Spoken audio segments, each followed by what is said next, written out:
Bonjour à tous et à toutes. Je m'appelle Alain Veller, je suis le journaliste animateur de service. J'étais pendant des années à TF1 où je dirigeais l'économie, mais je pense que si les organisateurs de la Cité m'ont demandé d'animer ce débat, c'est que depuis quelques années, je fais du conseil en communication de crise.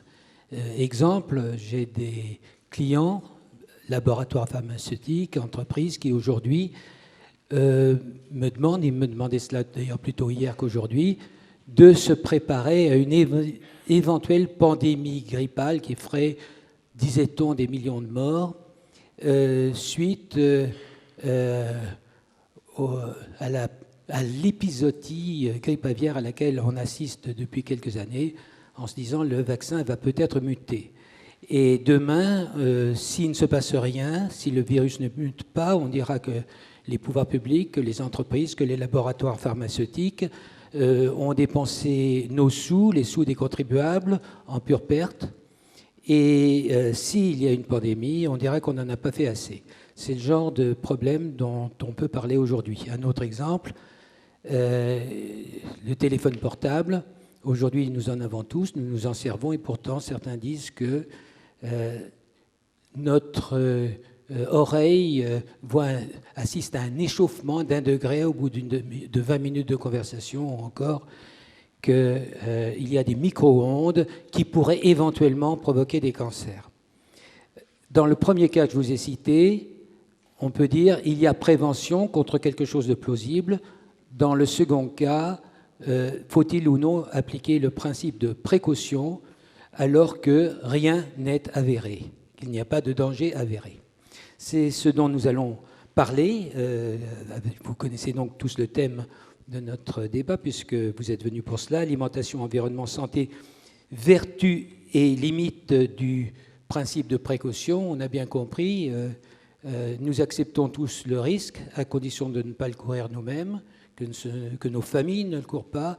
Et quand je parle de risque, il s'agit de notre vie, de notre santé, et également de la vie, de la santé de notre planète. Là, il y a un fort pourcentage d'émotions qui va au-delà de ce qu'on peut ressentir sur le plan, de ce qu'on peut, pardon, pas ressentir, de ce que l'on peut voir sur le plan rationnel. Et là encore, nous aurons à en parler. Alors, les intervenants, Marie-Claire Daveux est ingénieure du génie rural, agro. Et au premier rang, nous avons le panel des étudiants de l'agro qui font actuellement agro à Grignon, qui vont poser leurs questions dans un instant. Elle a été membre du cabinet du ministre de l'écologie, après avoir été au cabinet du Premier ministre. Et aujourd'hui, elle dirige les affaires publiques du laboratoire pharmaceutique Sanofi-Aventis. Jean-Michel Cohen est médecin nutritionniste. Si vous fréquentez les librairies, dans les rayons spécialisés, vous aurez vu qu'il n'a pas seulement un, mais beaucoup d'ouvrages à son actif, comme Savoir manger. Je ne sais pas si c'est le plus important, mais c'est celui qu'on m'a cité.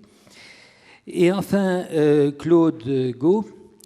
Alors, j'ai été très impressionné tout à l'heure parce que le policier de service à l'entrée vous a salué bas. Et d'après ce que j'ai compris, les policiers vous connaissent tous, et encore plus ceux des Yvelines que les autres. Vous êtes professeur honoraire d'anapathologie, membre du conseil d'experts auprès du Conseil national de la sécurité routière. Alors on comprend l'histoire du flic tout à l'heure. Un des artisans de la limitation de vitesse, du port obligatoire de la ceinture, des alcool tests. Vous avez rédigé de nombreux rapports ou dirigé de nombreux rapports sur la protection des non-fumeurs, sur le sida, sur les risques liés à l'amiante. En fait, vous êtes un des grands spécialistes français du risque sanitaire. Les deux autres intervenants, vous m'excuserez, j'en avais moins sur les différents sites que j'ai recherchés sur Google pour pouvoir vous présenter.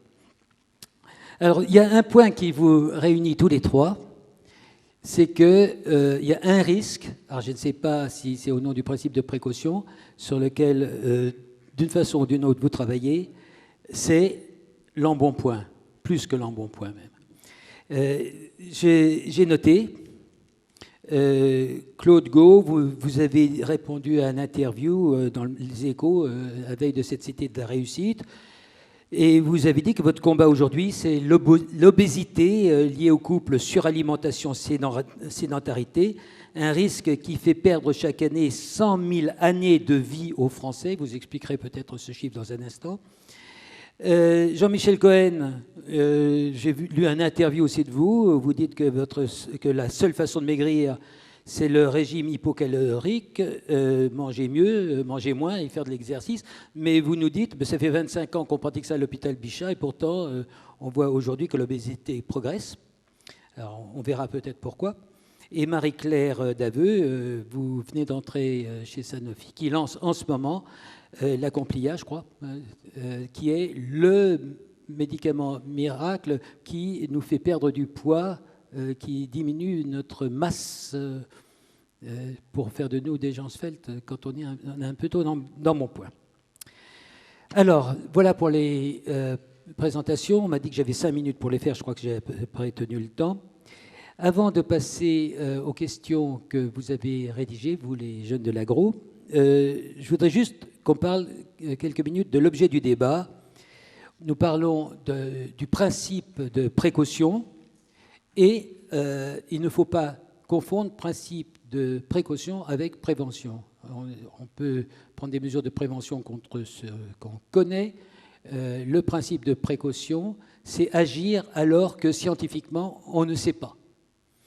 Et à ce sujet, alors je vais commencer avec Claude Gau, parce que j'étais pas surpris, mais enfin j'ai bien noté ce que vous disiez dans l'interview auquel je faisais allusion il y a un instant. Vous dites, il y a suffisamment de risques avérés pour que je ne m'aventure pas sur les terrains où les risques ne sont pas documentés. Il n'est pas réaliste de vouloir aller trop loin dans la précaution sans un minimum d'arguments. Je pense que pour lancer notre débat, ce ne serait pas inintéressant de vous entendre. Oui, il faut savoir de quoi on parle. Et quand une expression plaît, souvent, elle est utilisée abusivement. Elle finit par être totalement détournée de son sens. C'est ce qui s'est passé avec le principe de précaution. Donc, en pratique, je le vois à travers toutes les questions qui sont posées, on ne va pas parler du principe de précaution. On va parler de risques avérés, où quasiment tout est connu et où on a à agir. On est dans le domaine de la prévention. Juste une petite précision. Quand vous dites les questions qui sont posées, vous ne les connaissez pas, ces questions, mais les questions préparées par les étudiants d'agro nous ont été communiquées. C'est important donc d'avoir au départ cette conception-là. Sans ça, vraiment, on ne comprend plus rien. Quand on a regardé l'origine du terme, il est connu, c'est... il y a déjà près de 20 ans, une conférence sur la mer du Nord, sa pollution, et les participants disent, même si on n'est pas sûr du dommage, il vaut mieux éviter de mettre des produits chimiques toxiques dans la mer du Nord. Ensuite, il y a eu à Rio une réunion sur l'environnement où déjà les problèmes climatiques apparaissaient, le dioxyde de carbone, le réchauffement du climat. Et là a été affirmée l'idée que quand un risque concernait la planète, que c'était un risque grave, et qu'on commençait à avoir des notions causales sur ce qui détermine le risque, il fallait agir sans attendre d'être sûr. Et ça a été repris dans la loi Barnier sur l'environnement. Donc vous voyez que dans les domaines où vous m'entendez de temps en temps parler et faire la promotion d'une sécurité qui n'est pas une contrainte absurde au nom de l'hygiénisme, mais qui est contrainte pour avoir le plaisir de vivre, car jusqu'à maintenant, pour avoir ce plaisir de vivre, il faut vivre. Donc la route, le tabac, l'alcool, l'obésité, ça n'a rien à voir avec le principe de précaution. On est dans l'action. Qu'est-ce qui motive l'action de l'individu, d'un gouvernement? Pourquoi? Sur quelle base conceptuelle? C'est ça, je crois, dont on peut parler. Je vais demander immédiatement à Marie-Claire Daveu de réagir. Est-ce que vous pouvez, pendant quelques instants, prendre votre ancienne casquette de directeur de cabinet du ministre de l'Écologie? Parce que ça va très loin, ce qui vient d'être dit. Parce que la défense de l'environnement, comme beaucoup de choses ne sont pas encore scientifiquement expliquées ou sûres, je ne sais pas si on suit le professeur Gau, il faudrait faire quelque chose. Merci. Oui, alors avec l'ancienne casquette, mais qui est aussi celle d'aujourd'hui au sein de Sanofi-Aventis, je crois qu'effectivement, il faut être bien clair sur les définitions et qu'est-ce que l'on met derrière la prévention et qu'est-ce que l'on met derrière la précaution, sachant que, à mon sens, il ne faut pas opposer les deux. Et je dirais que l'un et l'autre sont les deux facettes de la prudence. Simplement, le risque n'est pas le même derrière. Pour illustrer le propos qui nous avait amené, alors là avec mon ancienne casquette, à inscrire sous l'impulsion du président de la République le principe de précaution dans la Charte de l'environnement et donc dans la Constitution, et qui est celui aussi qui guide l'action au sein de Sanofi-Aventis, je dirais que pour nous, le principe de précaution, c'est une nécessité, c'est également un principe d'action. Pourquoi une nécessité? Parce qu'on vit dans un monde qui est de plus en plus complexe, qui est de plus en plus global, où on voit que le pouvoir de la technologie et le développement des technologies est de plus en plus important. Pareil, le développement de la science prend un poids croissant, et que quand on prend une décision, il faut se poser un certain nombre de questions.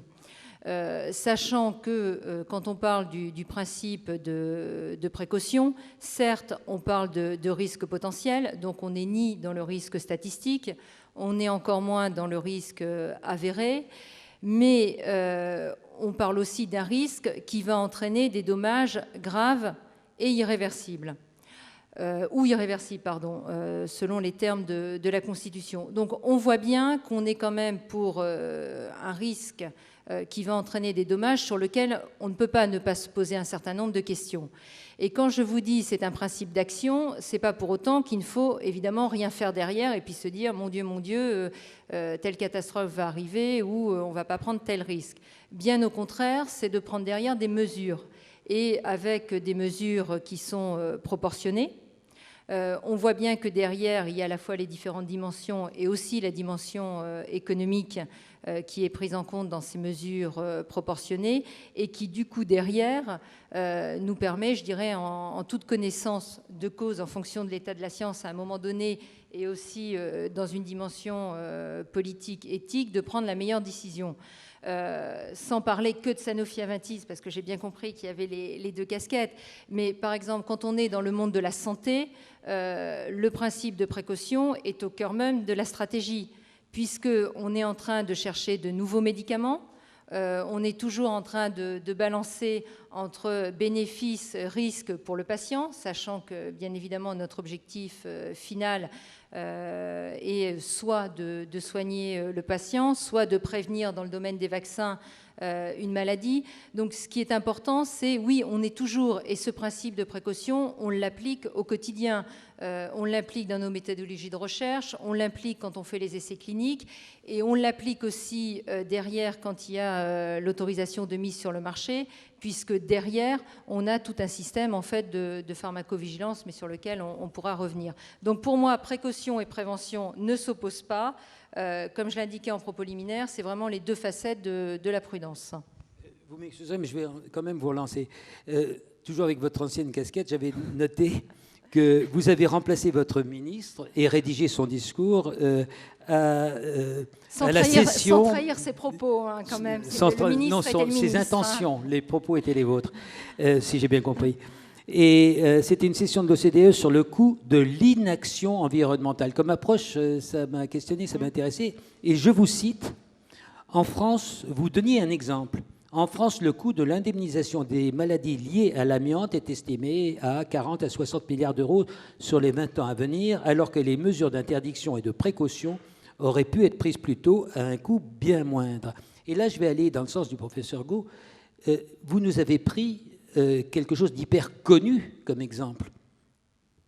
D'hyper connu à l'époque où il s'agit de prévention. Hyper connu à l'époque où l'intervention a été faite.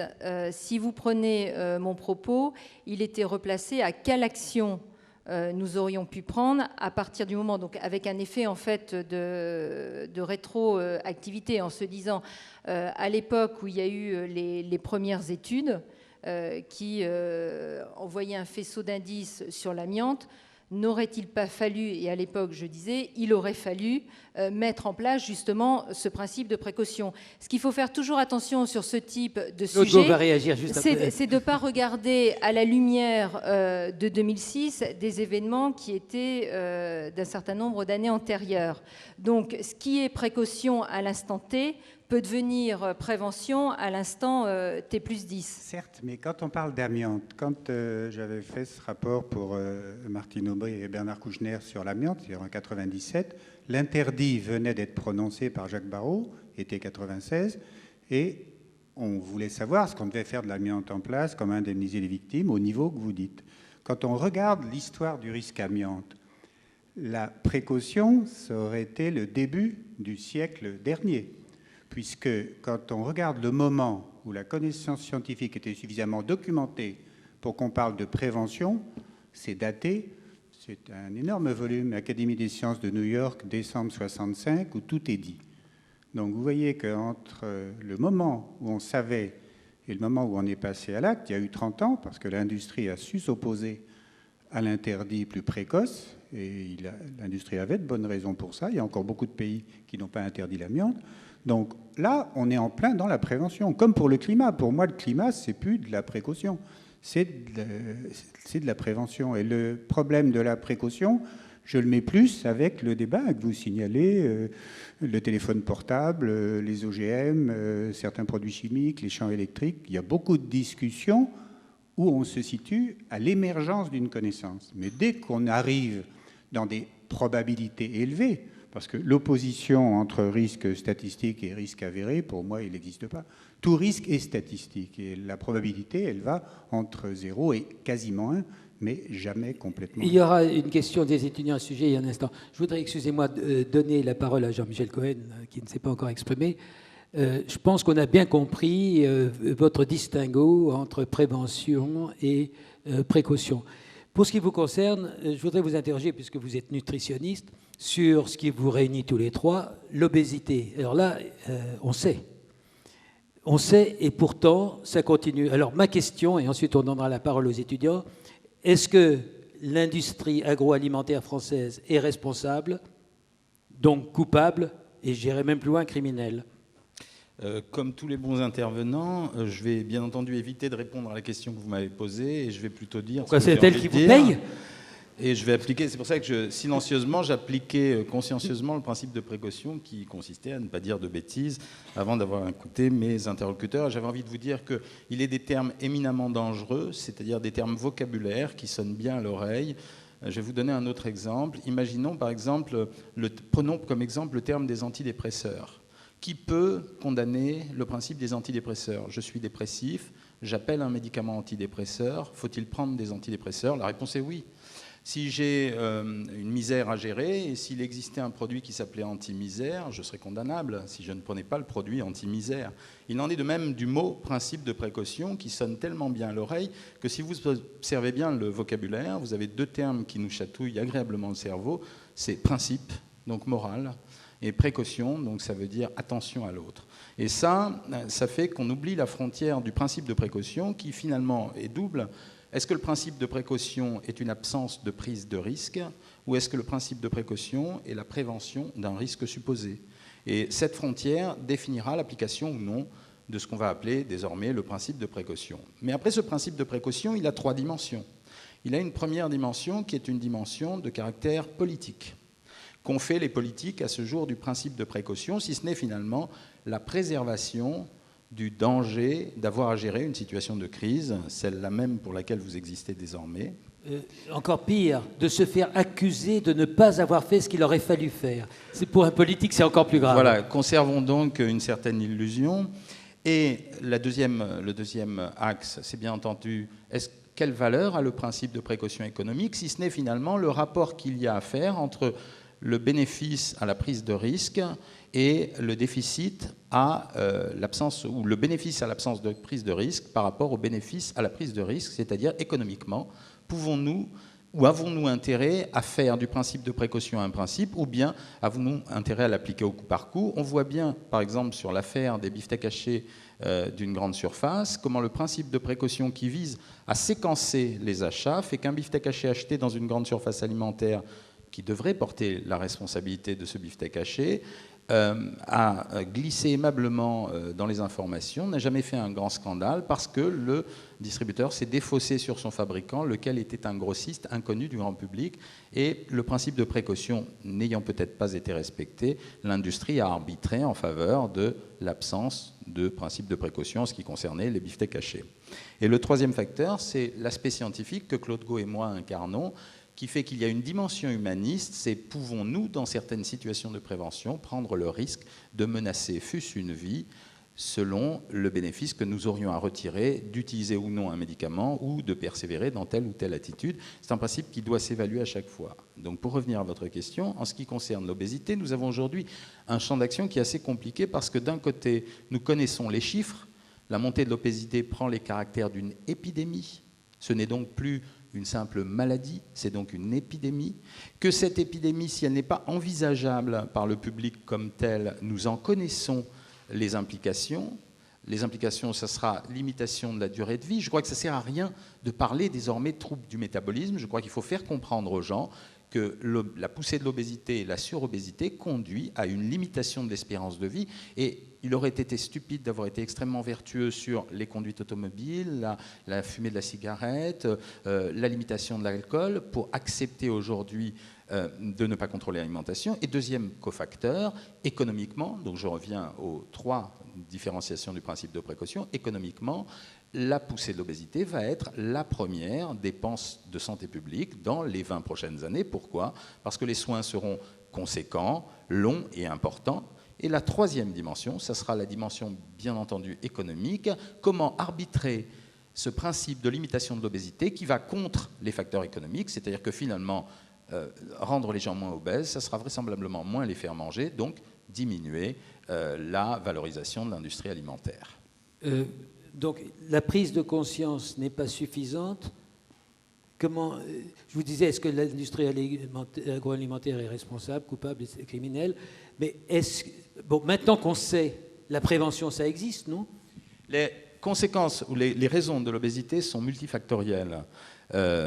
Parmi ces raisons, il existe bien entendu la sollicitation exercée par les produits que nous appelons en nutrition l'externalisme. Ça veut dire le fait que la vision des aliments que nous avons devant nous nous suscite de les consommer et qu'à l'intérieur de cette consommation, avec mon ami Patrick Serroc qui est dans la salle, nous avons montré qu'il y avait une croissance permanente de la valeur calorique des aliments. Pour vous donner un exemple, il y a 15 ans, la moyenne énergétique des yaourts était de l'ordre de 70 calories pour 100 grammes. Aujourd'hui, elle est de 85, c'est-à-dire une augmentation de 20%. Et quand on a fait le tracé de tous les aliments, il en a été de même. Donc oui, l'industrie agroalimentaire porte une responsabilité sur le terme de la croissance de l'obésité. Une réaction et ensuite on donne la parole aux étudiants. Et vous aussi, si vous voulez réagir sur ce thème de l'obésité. Je pense que la distinction entre ce qui vient de l'individu et ce qui vient de son environnement, du milieu extérieur, est fondamentale parce que c'est ça qui justifie l'action publique. On voit souvent dans des débats sur l'obésité carrément une mise en accusation des gens qui tiennent le discours que vous nous entendez tenir, qui est un discours d'intervention. Ils nous disent « vous intervenez dans la vie des gens ». On nous disait déjà ça au moment de la loi Evin. Et on voit bien que laisser les gens libres, seuls, face à des facteurs externes, quand ces facteurs externes donnent une courbe aussi régulièrement croissante de nature épidémique, on est en présence d'un fait qui est un fait de société. Il est normal que l'État, la société, s'occupe de ça. Si elle ne le fait pas, elle abandonne au nom de la liberté les individus qui sont soumis à des sollicitations complexes, puisque, en gros, d'un côté, il y a la diminution de l'activité physique, le moteur envahit toutes nos activités, les enfants sont déposés devant les écoles en voiture, ils regardent ensuite la télé, ils jouent avec des jeux vidéo, parce que s'ils allaient dehors faire les andouilles avec les copains sur le trottoir, il y a les pédophiles, il y a les accidents, c'est beaucoup trop dangereux, alors qu'en fait, c'est leur inaction qui est le facteur de risque majeur. Et en plus, l'industrie agroalimentaire, qui est responsable, coupable, modifie les aliments et les rend incompréhensibles. On enveloppe, il y a de la couleur, il y a des emballages, et c'est plus un kilo de pommes de terre ou un morceau de pain, c'est quelque chose d'incompréhensible. Donc quand vous avez ces deux facteurs qui s'associent, vous avez l'épidémie que l'on observe, et elle nous fait courir à la catastrophe. Car pendant, moi, 30 ans, j'ai commencé à dire sécurité routière, et on a eu des résultats, c'est vrai, exceptionnels, encore ces 5 dernières années. Tabac, alcool, tabac, ça diminue régulièrement. Alcool, ça diminue régulièrement. Tabac, ça commence à décroître, le cancer du poumon chez l'homme. On peut penser que la femme commencera à décroître dans 5-10 ans, en particulier avec les mesures qui viennent être décidées. Donc il y a un quatrième facteur de risque majeur, je dis facteur de risque majeur, qui fait perdre plus de 100 000 années de vie aux Français chaque année. Plus de 100 000. 5 000 morts sur la route, c'est 40 ans d'âge moyen, ça fait 200 000 années de vie perdues. Donc on est là dans la grosse artillerie de la prévention, celle qui fait perdre la vie à véritablement des milliers de personnes. Donc on peut dire que l'obésité, l'action dans le domaine de l'obésité, de la prévention de l'obésité, c'est vraiment maintenant un devoir d'État. Parce qu'avoir des générations de vieux qui pèseront sur une jeunesse qui se raréfie, c'est déjà triste. Mais alors si en plus ils sont gros, il faut voir ce qu'est un gros homme ou une grosse femme de 60, 65, 70 ans pour une aide-soignante et pour les gens qui s'en occupent. On est dans une perspective effrayante. Et de dire ça, c'est pas faire du catastrophisme, c'est prévoir une réalité qui va peser sur les générations futures, comme toutes les erreurs qui sont prises à un moment donné, faute de courage politique pour agir. C'était le cas pour l'amiante, mais c'était le cas aussi pour la sécurité routière, l'alcool ou le tabac. On peut pondérer les choses, Claude, par la simple raison suivante, c'est que aujourd'hui, on peut considérer qu'en France, on a une préservation qui est un peu meilleure que dans les autres pays. On considère que l'obésité en France a atteint 9% de la population, alors qu'elle est à 23% en Angleterre. Mais c'est la montée de l'obésité qui nous inquiète. Ce n'est pas du tout l'état présent de l'obésité. Or, on sait que toute intervention de type nutritionnel trouve son retentissement probablement une quinzaine d'années plus tard. D'où l'intérêt d'être actif sur la période précédente. Mais quand nous nous croisons avec Claude Gau, les réactions que nous entendons, parce qu'il reste quand même 91% de la population qui se sent tout à fait libérée d'une contrainte nutritionnelle. Nous sommes considérés comme des dogmatiques hygiénistes, les puritains de la nourriture. Autrement dit, nous allons altérer le droit à manger d'autrui. Notre intervention, elle se situe en deux temps. Dans un premier temps, elle est de type alarmisante, bien entendu. Pourquoi ? Parce que la mise en éveil de la population est en soi déjà un premier facteur de prévention, et ça fait intervenir justement les médias de façon importante dans notre discours, mais la mise en éveil de la population est déjà un des premiers termes de la prévention. Quand Claude Gau était un des premiers à fustiger la prise d'alcool au volant, même quand ce n'était pas légiféré, il y a eu probablement quelques pourcents de la population qui a été interpellée par son discours. Et la deuxième proposition, et je n'arrête pas en ce qui me concerne avec mes amis d'alerter les industriels, c'est de leur dire qu'arriver à un stade où le coût économique deviendra insupportable pour la société, alors l'État intervient, mais on connaît les types d'intervention de l'État, c'est-à-dire qu'elles se font beaucoup plus rapidement, beaucoup plus brutalement, sans avoir permis une espèce de fédération des consultations qui aurait permis de faire ce qu'on a fait par exemple pour la boulangerie avec le sel. Les boulangers ont, de façon citoyenne, réduit chaque année de 5% la teneur en sel du pain, si bien que nous ne nous en rendons pas compte aujourd'hui, que nous en sommes à la 3e ou 4e année, et que d'ici 1 ou 2 ans, 25% du sel aura disparu du pain, ce qui aura probablement amélioré considérablement la santé des Français. Merci. Alors nous allons passer maintenant à la seconde partie de notre débat. C'est-à-dire que je vais donner la parole aux étudiants, mais vous, dans la salle, si vous voulez réagir, poser vos propres questions, pour compléter les questions des étudiants, vous pourrez le faire. Et dans la dernière partie de notre débat, la dernière demi-heure, c'est vous qui aurez la primeur des questions et les étudiants pourront réagir. Je voudrais juste faire remarquer, concernant notre introduction, qu'on a beaucoup parlé de prévention et finalement pas du principe de précaution. On n'a pas du tout parlé d'environnement, on n'a pas du tout parlé de l'avenir de la planète. Et je vous rappelle simplement que le principe de précaution date de 1995 en France. Il a été cité dans la loi Barnier, qui précisait qu'en absence de certitude, compte tenu des connaissances scientifiques et techniques du moment, on ne doit pas retarder l'adoption de mesures effectives et proportionnées visant à prévenir un risque de dommages graves et irréversibles à l'environnement à un coût économique acceptable. Et je ferme les guillemets. Mademoiselle, monsieur, à vous. Bonjour. Alors, je vais poser la toute première question. C'est quelles sont les limites du principe de précaution, justement? Et est-ce que ce principe ne nous fait, en fin de compte, pas refuser le risque inhérent à toute expérimentation et freinant ainsi le progrès qui en découle? Merci. Marie-Claire. Oui, juste peut-être pour revenir sur ce que vous disiez sur effectivement la loi de 95, mais je crois, alors là, avec l'ancienne casquette, comme vous indiquiez, ce qui est important, c'est vraiment la constitutionnalisation de ce principe dans la charte de l'environnement donc de 2004. Par rapport à votre question, c'est vraiment comment ce principe est conçu et vécu, et justement, il ne faut pas qu'il reste théorique. Pour moi, le principe de précaution, comme je vous l'indiquais, c'est un principe d'action. Donc, on évalue, on identifie quelle est la nature du risque, et à la fois pour le côté évalué, pour le côté identifié, il faut développer la recherche. Il faut savoir de quoi on parle. Donc, on est bien dans quelque chose qui, au contraire, stimule, on va dire, la recherche de connaissances, qui amène aussi à être interpellé sur un certain nombre de sujets, parce qu'aujourd'hui, quand on parle de risque, souvent le risque, son origine est multifactorielle, et donc qui amène à avoir une vision beaucoup plus globale des sujets. Maintenant, est-ce qu'avec une application du principe de précaution, on ne passe pas à côté d'innovation ? Faut quand même bien le voir que la façon, en tout état de cause, où il est défini en France, on est pour des dommages qui sont graves ou irréversibles.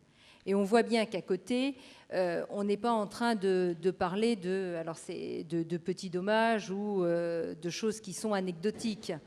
Quand vous parliez de l'environnement, on est sur un côté où on risque vraiment de détruire telle ou telle partie de l'environnement, d'avoir une perte de biodiversité qui est significative et qu'on n'arrivera pas à compenser, etc.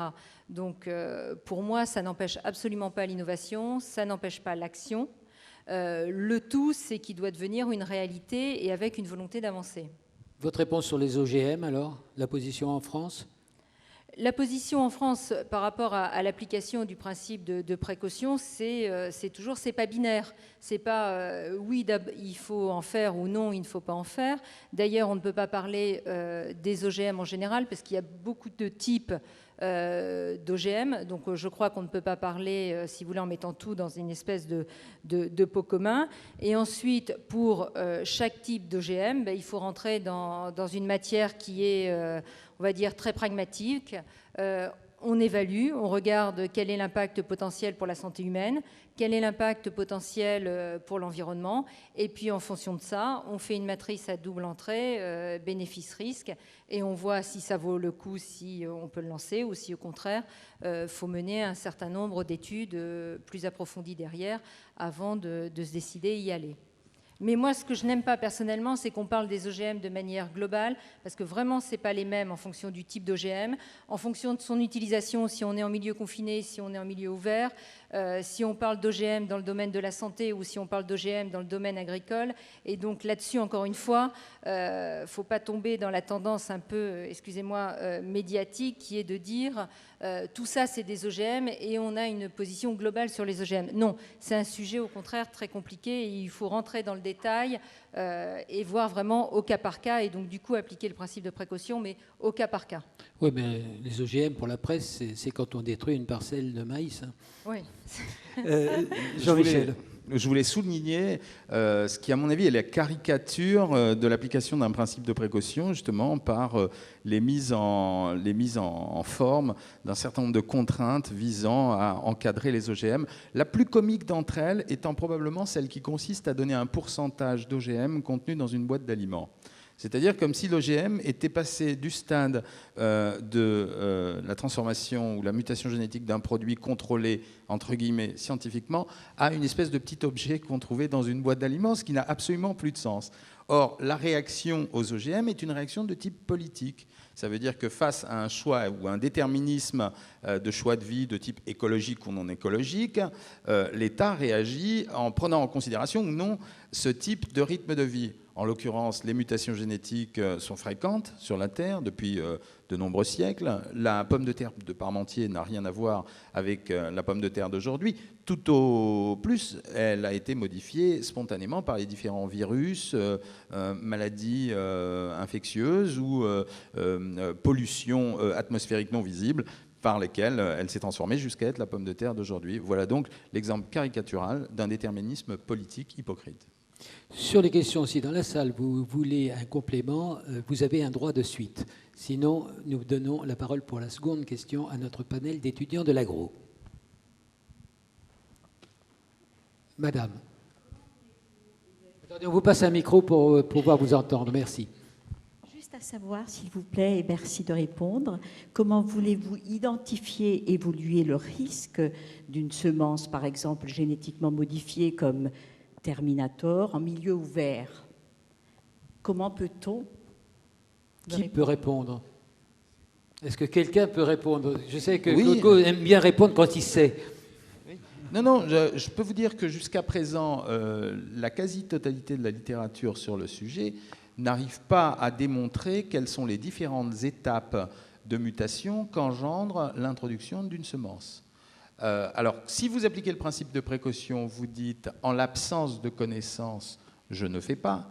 Mais peut-on vraiment appliquer le principe de précaution sans savoir jusqu'à quelle limite scientifique on est capable de l'évaluer?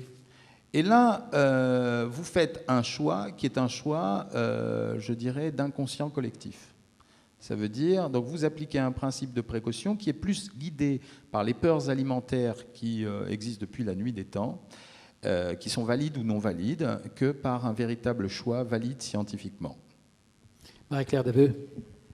Oui, bon, là-dessus, alors c'est pareil, hein, je ne suis pas la spécialiste de Terminator, mais simplement sur l'aspect méthodologique, ce qui est important de voir, si on se ramène toujours au cadre constitutionnel, dans son article 5 de la charte, on met bien, c'est pas binaire, c'est pas on ne fait ou on ne fait pas.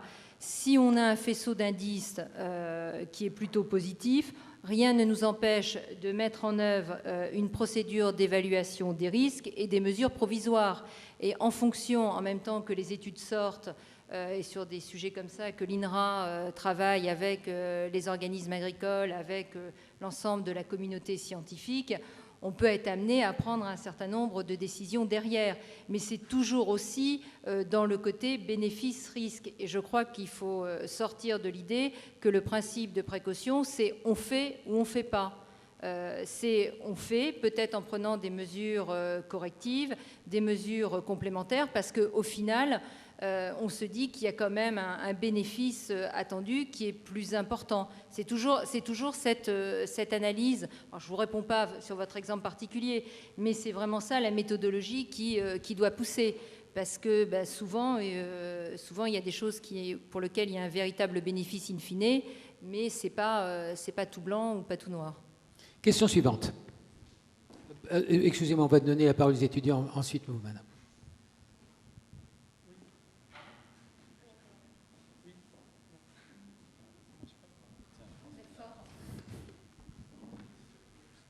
Oui, bonjour. Oui, moi j'avais une question peut-être un peu plus philosophique.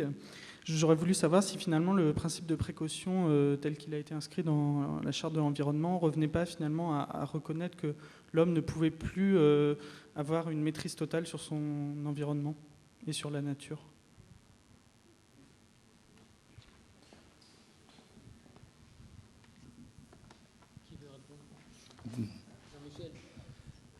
J'ai participé aux travaux de la charte de l'environnement ou à la synthèse récemment. Et je crois que s'il est apparu évident, c'est que dans les modes de prévention, je réutilise ce mot, tout le monde a convenu, les différents collèges qui ont été réunis, tout le monde avait convenu qu'il était plus important de travailler sur les paramètres de l'environnement, c'est-à-dire de paramétrer l'environnement plutôt que d'édicter des règles. Autrement dit, il était bien plus important, par exemple, de donner valeur d'exemple à un certain nombre d'initiatives. Je dirais par exemple renforcer des cultures plus écologiques, éviter de moins faire polluer, de fabriquer certains produits polluants, plutôt que d'édicter des règles ou des lois.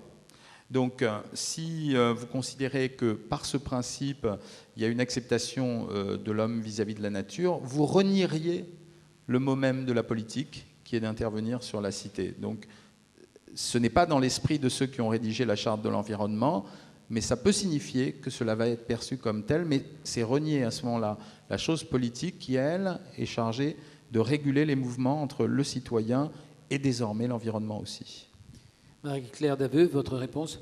Oui, sur le côté par rapport à la maîtrise de la nature. Alors, derrière maîtrise de la nature, il faut... tout dépend quel est ce que vous entendez. Pour moi, l'homme, certes, maîtrise la nature, mais il fait aussi partie intégrante de cet écosystème. Donc, quand l'homme applique le principe de précaution, c'est pas non plus simplement dans un côté la nature, si on est sur des sujets un peu plus philosophiques, la nature pour elle-même, mais c'est aussi pour se protéger lui-même.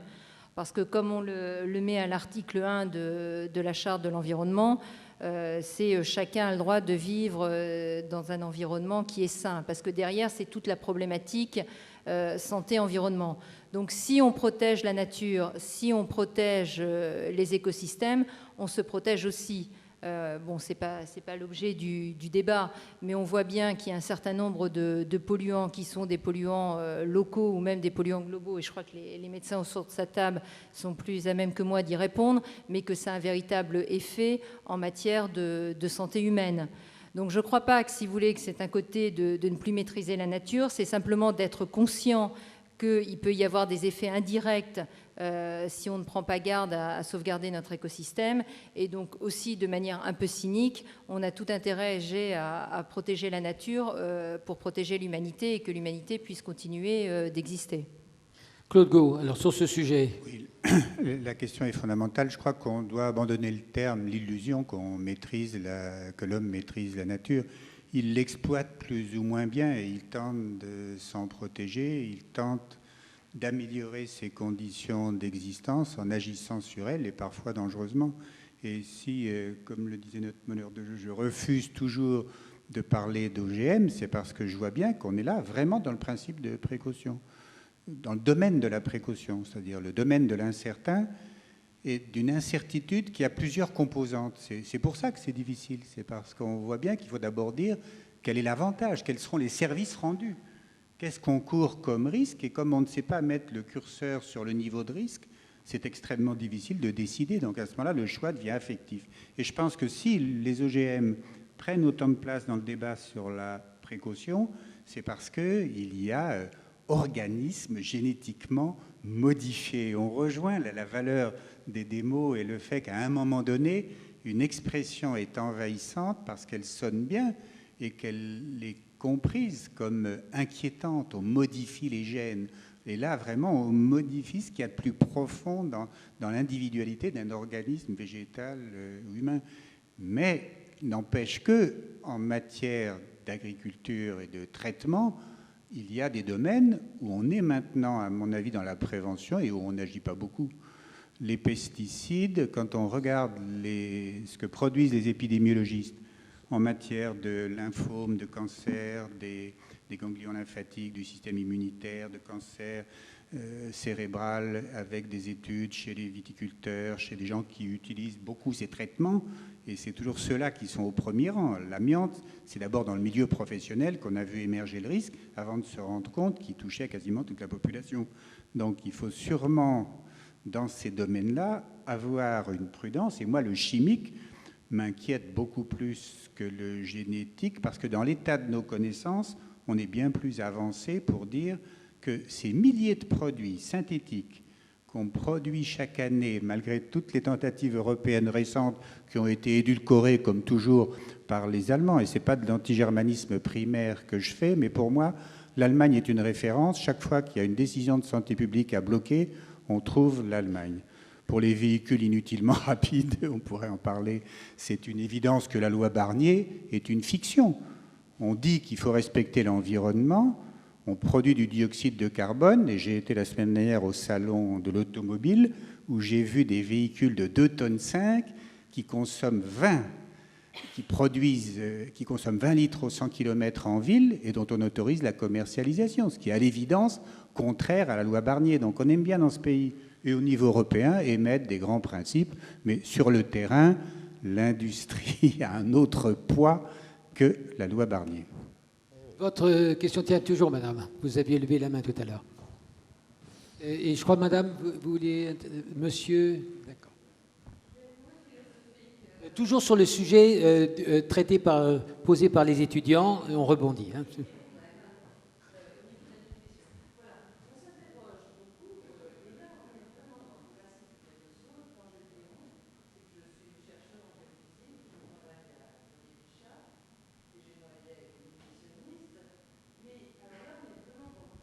Prenez le micro plus près, je ne suis pas sûr qu'on vous entende au fond de la salle. Un élément qui est très simple, qui s'appelle de l'iode.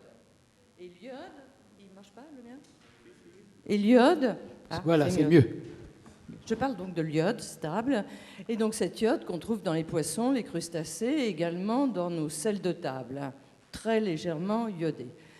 La question qui a été posée, et depuis longtemps, les professeurs que vous connaissez, Herzberg, Valex, du CNAM Nutrition, les avaient posées, puisqu'il y a en France, comme dans d'autres pays européens, en particulier la Belgique, une plus ou moins légère, et des fois dans certaines régions, déficience en iode.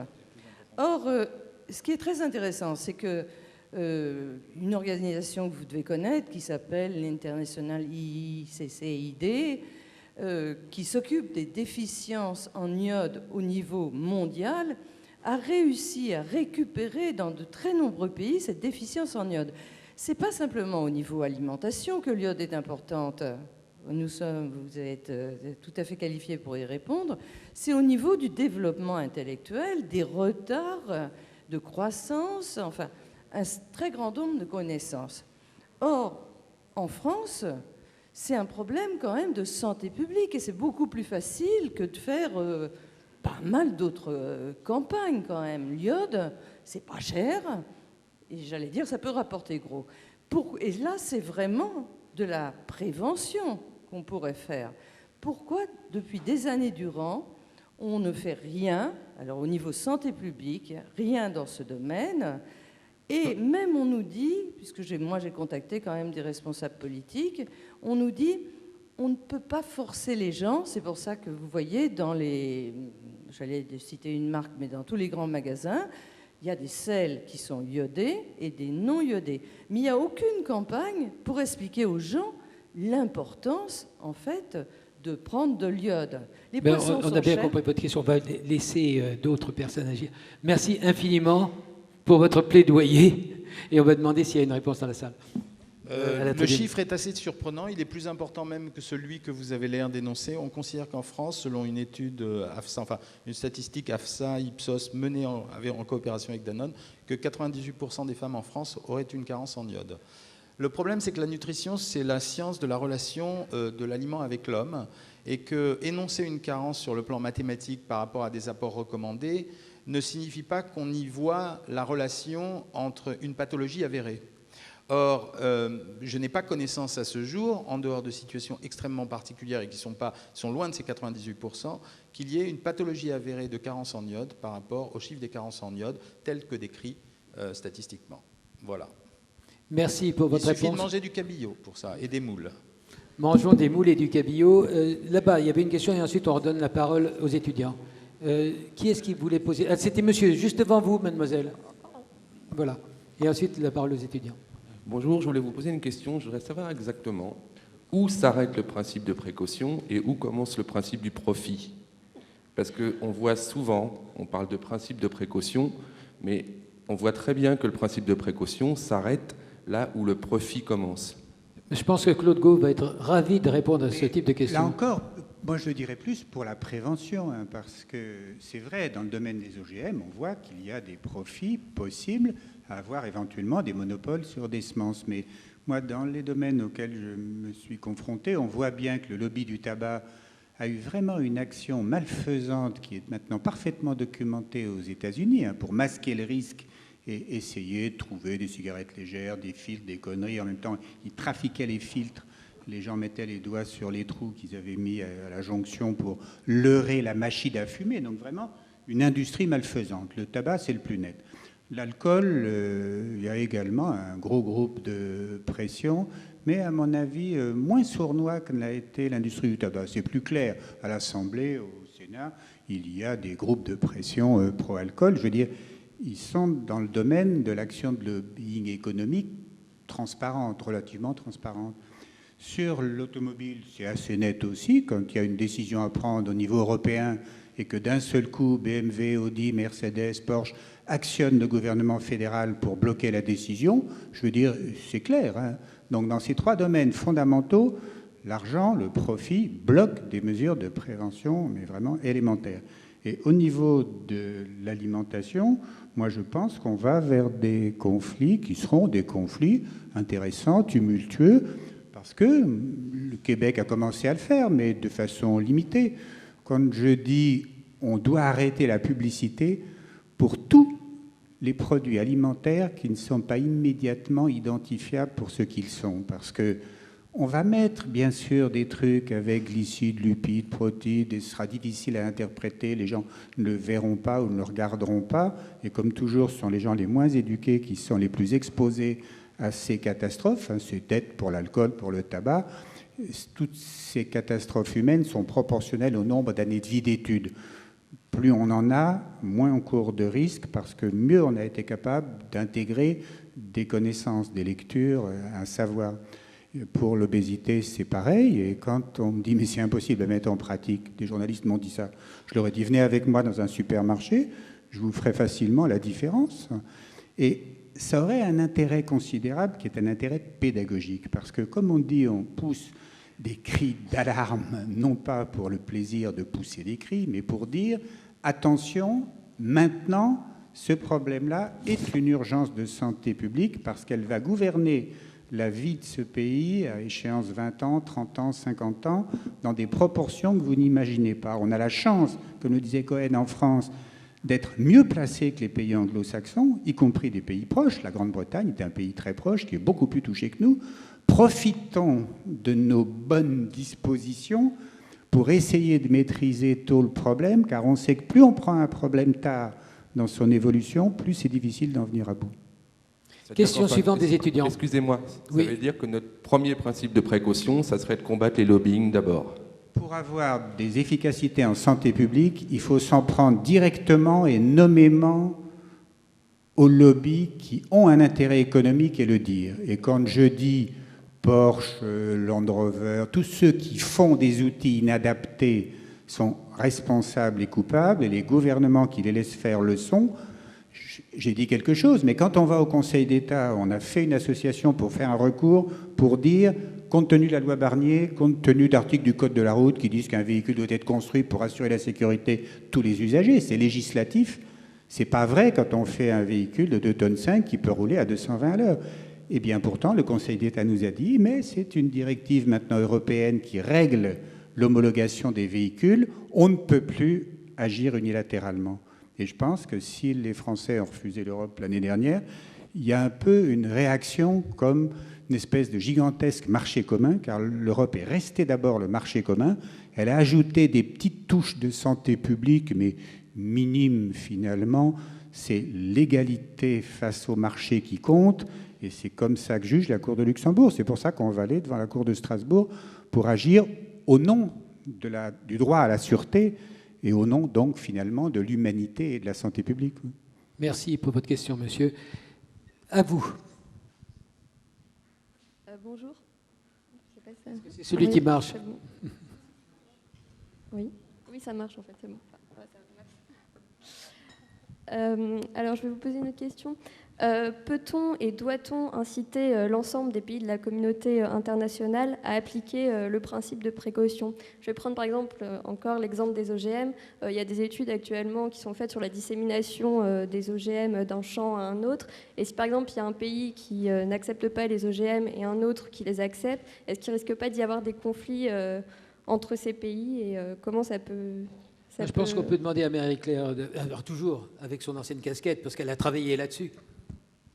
Alors, tout d'abord, s'il marche, oui. Tout d'abord, donc c'est une excellente question, puisque en même temps, c'est de savoir est-ce que quand dans les pays, on va dire développés, où il y a, et notamment en Europe, tant en matière environnementale qu'en tant qu'application du principe de précaution, de prévention, etc., est-ce qu'on peut l'étendre ailleurs? Donc, déjà, première chose, la France ainsi que l'Europe a un devoir d'exemple. Donc, c'est déjà une très bonne chose que nous l'ayons inscrit au niveau de notre Constitution. Maintenant, en tant que pays développé, en tant que pays qui a une aura dans le monde, oui, il est notre devoir de l'exporter, je dirais, ailleurs. Et en matière d'initiative, depuis 2002, vous avez vu que le président de la République porte la création d'une organisation mondiale de l'environnement. Alors que vous entendez aussi sous le nom Organisation des Nations Unies pour l'environnement. Et derrière ça, ce contexte en fait institutionnel, il y a bien le fait de vouloir exporter le principe de précaution et un certain nombre de valeurs à l'ensemble des pays et à l'ensemble de la Terre. Maintenant, une fois qu'on a dit ça, il faut aussi être très pragmatique. En fonction des difficultés auxquelles les pays sont confrontés dans les pays émergents et aussi comment ce message peut être reçu. Et c'est là, alors on revient sur le niveau, même s'il n'y a pas de représentant de l'État aujourd'hui, et donc on est plus dans l'incantation que de proposer des solutions concrètes, mais pour que ça soit reçu, il faut aussi que les gens soient informés et que les gens soient formés et comprennent derrière qu'est-ce que c'est que le principe de précaution. Il ne faut pas le vendre en disant bah oui, vous êtes des pays émergents, grosso modo on ne veut plus que la planète soit polluée plus, donc vous arrêtez de émettre du CO2, vous arrêtez d'utiliser les ressources naturelles, et puis nous on va faire un petit effort en matière de maîtrise de la demande en énergie, de nos consommations de ressources naturelles, et voilà. Non, c'est vraiment aussi, je dirais, d'étendre ce principe de précaution, mais en l'accompagnant dans ces pays de la diffusion des nouvelles technologies, etc. Donc, ce n'est pas simplement de porter, si vous voulez, le principe de précaution tout seul, mais c'est aussi de leur donner les outils aux pays émergents pour l'appliquer. Et je reviendrai juste aussi sur la responsabilité des multinationales, parce que c'est, je dirais, c'est l'ensemble des acteurs de la société qui sont concernés, donc certes les pouvoirs publics, les États, mais aussi des grandes multinationales comme les nôtres.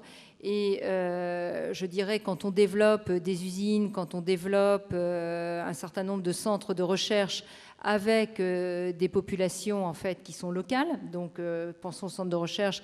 On vient d'en inaugurer un qui est un centre de R&D en Inde. Ce sont bien des populations locales indiennes, des médecins, des pharmaciens locaux qui sont là-bas. C'est aussi une de nos responsabilités de diffuser ce principe et cette culture dans ces pays et de montrer que derrière, il y a une réalité économique qui est tout à fait concrète, avec possibilité d'avoir un comportement éthique et d'appliquer ce principe de précaution. Satisfaite par la réponse? Alors, question suivante des étudiants.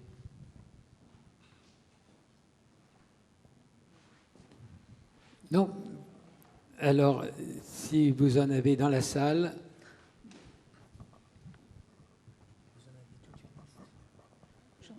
Bonjour messieurs, s'il vous plaît, je voudrais aborder le problème des nitrates.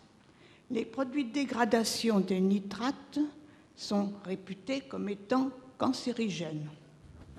D'ailleurs, moi j'ai vérifié par expérience que c'était peut-être vrai.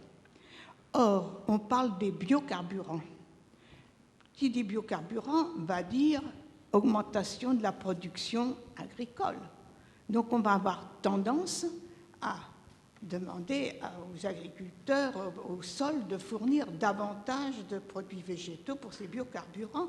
Alors je trouve que le principe de précaution est parfois très délicat à appliquer. Voilà.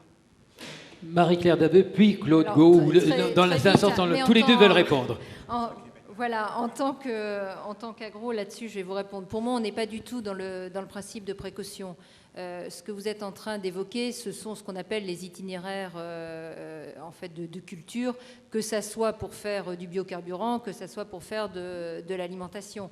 Donc ce qui est important, c'est que si on sait que les biocarburants permettent d'éviter un certain nombre d'émissions de CO2, il faut qu'ils soient produits proprement, et c'est la notion de cycle de vie. Donc le biocarburant qui sera produit en utilisant plein de produits phytosanitaires et plein d'engrais, eh bien, effectivement, il aura un impact négatif pour la planète. En revanche, pour prendre un terme à la mode, le biocarburant qui sera issu d'une vraie agriculture raisonnée, eh bien, lui, il sera bénéfique pour la planète. Donc, encore une fois, je dirais que le développement, en tous les cas à titre personnel, hein, là c'est vraiment en tant que MCD, le développement des biocarburants est une bonne chose, mais il doit s'accompagner de cahiers des charges en matière de pratiques culturales très stricts pour ne pas aboutir à l'inverse de l'objectif recherché. Dans le Charlie Hebdo de cette semaine, Cavana a fait un très bon éditorial là-dessus. C'est un vieil écologiste, il y a 30 ans, c'est lui qui m'avait convaincu de mettre des capteurs solaires dans mon jardin. Et il voit bien les choses, il dit bien ce qui vient d'être dit, c'est-à-dire que carburant biologique, carburant écologique, éthanol et tout, c'est bidon si on utilise des méthodes destructrices de l'environnement pour les produire. Et ensuite, on voit les ostréiculteurs d'Arcachon se dire tout de même, ces huîtres qui périodiquement sont intoxiquées par des dérivés probablement de microalgues, il y en a 2 ou 3, mais la dernière, elle avait l'air plus sournoise que les autres parce qu'on ne la connaissait pas. N'empêche qu'on est toujours au stade infraclinique. Et là, on est dans le principe de précaution puisqu'on interdit alors qu'apparemment, il n'y a pas eu un mort et qu'il n'y a même pas d'augmentation de la vente des antidiarrhéiques autour du bassin d'Arcachon quand d'un seul coup, il y a un pic qui tue les souris.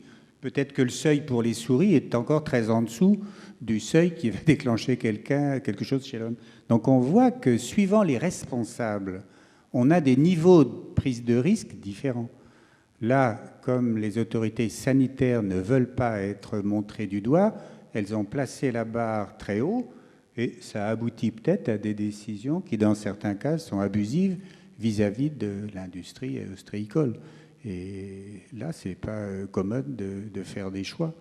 Difficile de mettre des étiquettes en disant « Ah, attention, ces huîtres ont été récoltées avec un taux de telle toxine qui tuait plus de 2 souris quand on faisait un extrait. » Ben oui, c'est ça le test. 3 souris, s'il y en a 2 qui meurent, paf, on arrête la vente. Mais c'est pas facile, c'est pas facile. Merci. Alors là, vous aviez cette fois-ci une question à poser, les étudiants. Oui, justement. Donc, on a vu que derrière le principe de précaution, il y avait des enjeux économiques très importants. Donc, j'aurais voulu savoir si, à côté du principe de précaution, il ne fallait pas avoir une exigence très forte en termes de transparence, notamment dans la recherche. La recherche, oui. Parce que ça dépend. Vous venez d'élargir et de rétrécir la question en même temps, parce que si vous parlez en termes de recherche, vous nous amenez forcément à vous répondre oui. La recherche est fatalement transparente. On a vu d'ailleurs les dérives récentes d'expérimentation ou de mise en avant de résultats qui, par manque de transparence et de vérification, se sont avérés inexacts ou utiles à une exploitation qui n'était pas dans le sens des populations. Le principe de transparence, il a une limite, c'est quelle diffusion à la non-transparence. Ça veut dire, je suis beaucoup plus intéressé, disons aujourd'hui, à comprendre les crises phobiques de la population ou à comprendre par quels canaux elles arrivent. Parlons par exemple de la grippe aviaire. Le principe de précaution a été mis en place sur un certain nombre d'éléments, isolement des volatiles, cantonnement des volatiles étrangers à l'extérieur, et pourtant la dimension dramatique que cela a pris, alors que le principe de transparence était appliqué, que le principe de précaution était appliqué, a entraîné une chute de la filière avicole qui n'avait pas de sens. Car la viande consommée cuite, le public ne s'en était pas rendu compte, n'était pas concerné par le sujet. Or, la transparence ne signifie pas pour autant la propagande.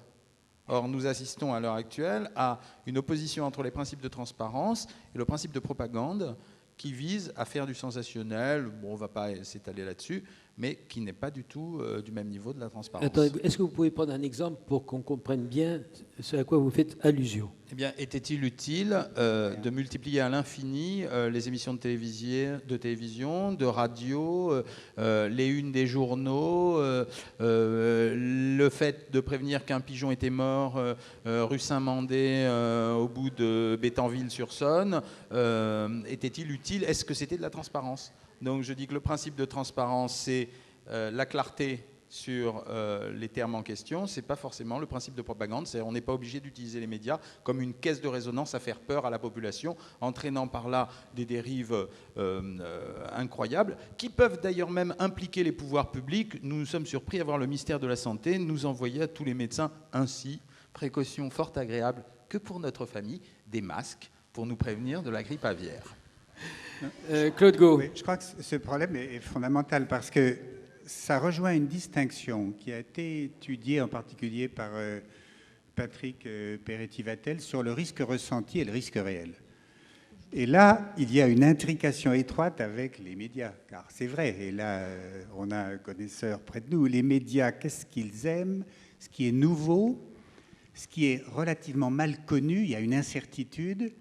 Il y a un film à épisodes, on peut en remettre un peu chaque jour ou toutes les semaines, et à ce moment-là, on voit se construire des choses extraordinaires. Dans le domaine alimentaire, j'y pensais parce que je l'ai déjà utilisé comme exemple, l'histoire du Coca-Cola il y a 4 ou 5 ans, vous vous souvenez? Quelques élèves sur la côte belge ont mal au ventre. On dit, c'est le Coca-Cola. Et à ce moment-là, ça a été le feuilleton de l'été, hein. Il ne faut pas oublier qu'une usine a été fermée, que le directeur de Coca, qui au début n'avait pas pris ça au sérieux, s'est fait virer parce que les actions baissaient. Pratiquement 5 ans après, on se dit, c'était pas le Coca-Cola, on ne sait pas ce que c'est, n'empêche que le délire a existé avec, c'est le vernis des boîtes qui est devenu toxique, c'est les palettes qui ont été traitées avec des substances, on donnait le nom, alors qu'en fait, les boîtes n'étaient pas sur les palettes, elles étaient emballées dans des grands trucs en plastique. Donc, vraiment, on avait eu un superbe délire médiatique qui avait montré qu'on peut construire du risque ressenti quand il répond aux besoins des médias. Et un jour, j'avais proposé, mais on m'a dit, oh, ça ne marchera pas, qu'il y ait une espèce de droit de réponse, comme le droit de réponse de la loi qui protège les individus, et qui fasse que quand vraiment n'importe quoi est dit, qu'un organisme puisse non pas faire de la censure, mais obliger à publier dans des médias une espèce de droit de réponse disant ça pour telle et telle ou telle raison, c'est complètement faux. Le journaliste ayant le droit de relancer et de dire « Ah mais si, tout de même, il y a telle chose ». Et là, c'est pédagogique. Donc on n'est pas du tout dans la censure, on est dans la pédagogie. Comme il faut toujours promouvoir l'écrit, j'avais développé cette idée-là de risquer sa peau il y a 5 ou 6 ans. À mon avis, ça n'a aucune chance d'émerger, mais on ne sait jamais. Attendez, juste, madame, vous aurez la parole. Je voudrais juste me permettre de poser une question. On a beaucoup parlé des médias et je voudrais prendre ma casquette du journaliste que je fus. Je dois dire que je suis très inquiet parce que les pauvres médias doivent s'informer. On dit, mais maintenant tout est transparent. Tout est si transparent qu'on ne sait pas où chercher la vérité. Qui croire? Les grandes entreprises qui financent les scientifiques pour mener des études qui éventuellement devraient arriver à dire que ce que produisent ces entreprises n'est pas conforme? Est-ce qu'il faut croire Internet, le pouvoir de l'opinion, le pouvoir de la rumeur ou de la vérité, du contre-pouvoir que représente Internet? Tout le monde peut parler, tout le monde peut aujourd'hui faire un blog, tout le monde peut intervenir sur un site. J'ai même vu à HEC où j'enseigne des étudiants faire un projet de création de journal sur Internet en disant les internautes seront les journalistes. Ça veut dire quoi? Ça veut dire qu'il n'y aura pas de contrôle. Alors, je parais vieux jeu, il n'y aura aucun contrôle de la source de l'information.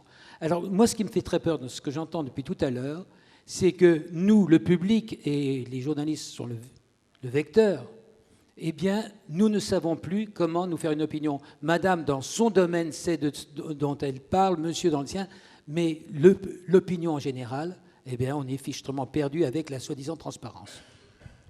Je peux vous répondre sur ce point, parce que moi je travaille avec les journalistes depuis 35 ans. Quand ils ont une question sur alcool, tabac, sécurité routière, que ce soit le samedi, le dimanche, parce qu'ils sont toujours dans l'urgence, hein, vous savez bien. Il faut que je vous croie, vous, plus que M. Ricard. Ils me posent des questions, je leur réponds, et je pense que si je survis dans cette relation, c'est parce que j'essaye de ne pas mettre les pieds dans la précaution, c'est-à-dire dans des domaines trop incertains, et j'essaye de répondre sur des sujets qui sont bien documentés. Et là, l'information, elle existe. Vous parliez de Ricard. Quand j'avais, c'était en 73, sorti ces 30% d'accidents mortels liés à l'alcool, alors que la gendarmerie disait 4%, pour des raisons méthodologiques qu'on connaît, le père Ricard avait mis des encarts publicitaires dans les journaux disant, en gros, un chercheur qui dit n'importe quoi dit ça, la gendarmerie dit ça. Mais allant voir le directeur de la gendarmerie, on avait refait avec une bonne méthode l'étude au niveau national et on avait trouvé les mêmes chiffres qu'en région parisienne, c'est-à-dire un tiers des accidents mortels. Et à l'époque, quelqu'un que vous connaissez bien, François de Closec, avait repris mes chiffres dans son premier livre et qu'il les avait publiés dans l'Express comme bonne page. L'Express avait perdu totalement la publicité de Ricard. Donc on voit bien que là, on est dans la transparence et dans la simplicité. Ces choses-là sont relativement faciles à débobiner. Et la relation avec les journalistes, moi, dans mon souvenir de ces 35 dernières années, j'ai eu de très bonnes relations avec les journalistes. Et ce que j'ai pu faire est passer par eux, parce que la santé publique, elle se fait dans les médias. C'est pas comme la relation d'un médecin avec son patient pour lui expliquer quel régime il va prendre et ce qu'il va faire et qu'il va se mettre à marcher un peu. Je vous appellerai depuis 4 ans. pour me défendre. Attendez, Marie-Claire Daveu, puis Jean-Michel. L'Ordre des médecins n'est pas un organisme respectable. Non, mais ce que vous dites est fondamental, parce que ça veut dire, pardon, on vous répond à vous. On demande des gens, parce que je suis ravi de l'entendre, je suis victime de ce genre de choses, moi aussi, avec un peu moins d'ancienneté que vous, mais ce genre de choses, c'est notre discours auprès des journalistes, c'est-à-dire en leur demandant d'aller vérifier leurs sources, de ne pas se contenter de frapper sur Internet le mot-clé, de prendre le premier article qui sort, et de choisir des interlocuteurs qui sont à leur disposition de façon gracieuse assez fréquemment, comme le dit Claude, le samedi et le dimanche. J'ai reçu des coups de fil ce week-end aussi, simplement pour avoir une vérification d'informations, car la santé publique, c'est un exercice de pédagogie de masse. C'est pas autre chose, c'est pas de la science de très haut niveau, c'est de la pédagogie de masse, et c'est comme ça qu'on arrive à diffuser une idée contre le lobbying économique, qui lui est extrêmement présent, qui nous intimide assez régulièrement, c'est-à-dire qu'il va déclencher des pages de publicité contre Claude, qui me traînera en justice pour ce qui me concerne, parce que simplement c'est une relation naturelle de leur part. Marie-Claire Daveu. Oui, juste pour revenir à la question initiale et puis ensuite sur l'expertise indépendante, oui, je pense que la transparence est nécessaire. Mais derrière transparence, c'est transparence par rapport à qui ? Et on revient aussi sur le sujet de la formation, parce que là, dans votre question, on est sous-entendu transparence vis-à-vis du grand public. Or, plus le sujet est complexe, on peut avoir de la transparence, mais qui est tout à fait mal compris. On a parlé beaucoup des OGM. C'est pas si évident que ça de rendre accessible la complexité des OGM pour tout le monde. Donc ça, c'est déjà transparence, oui. Mais la transparence ne doit pas se traiter, me semble-t-il, de la même manière en fonction du public qui est visé. Et donc, parfois aussi, les gens sont accusés d'un manque de transparence parce que l'information, si, et sans que ça soit péjoratif, celui qui la reçoit n'est pas capable de l'interpréter, c'est à la limite, c'est plutôt négatif qu'autre chose. Donc là, je ne vise pas les journalistes qui ont tout à fait la capacité de faire tout ça. Mais si le message est relayé comme ça au grand public, il y a un danger. Derrière transparence, donc il y a formation, mais il y a aussi une évaluation par des experts qui sont indépendants. Ça, c'est très classique, par exemple, dans le domaine du médicament. Vous citiez un certain nombre d'agences tout à l'heure, dont c'est le job, et dont c'est le job aussi des pouvoirs publics de bien veiller à cette indépendance des experts. Maintenant, dans certains sujets, et on parlait tout à l'heure, type téléphonie mobile, etc., on s'aperçoit que le nombre d'experts sur la place de Paris ou à l'international qui est spécialiste du sujet, il n'y en a pas tant que ça, et que le nombre de personnes sur lesquelles on peut s'appuyer est extrêmement restreint.